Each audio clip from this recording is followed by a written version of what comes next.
Quintin Clare, you're the conductor, is that, yes? You're from England.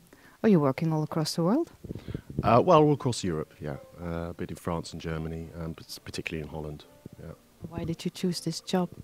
Well, I studied composition between 18 and 21, and a lot of my friends, I conducted a lot of their music, and at a certain point a friend said, listen, the composing is not that great, but the conducting, we think there's a lot of potential, so you should go for that. So that was kind of the changeover point. It's about recreating this wonderful music. Gershwin and Rachmaninoff particularly, it's really something special to bring this music alive, especially with young musicians as well, and with amateur musicians as well, to help them to play it to the best of their abilities. You see this rising curve of their learning and their familiarity with the piece and their comfort with the piece and their enjoyment of the piece as well eventually.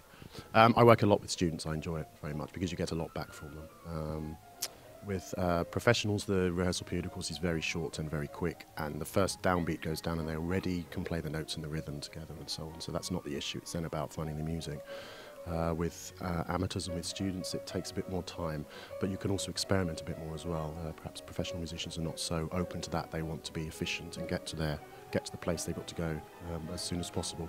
Whereas students, they're a bit more, they want to investigate how the music works. They want to hear a bit more what's going on underneath and so on. So they're doing really wonderfully well, actually. I should make a point that it's for a conductor very unusual to choose an entire orchestra. Obviously I had a committee as well, but to choose an entire orchestra from scratch.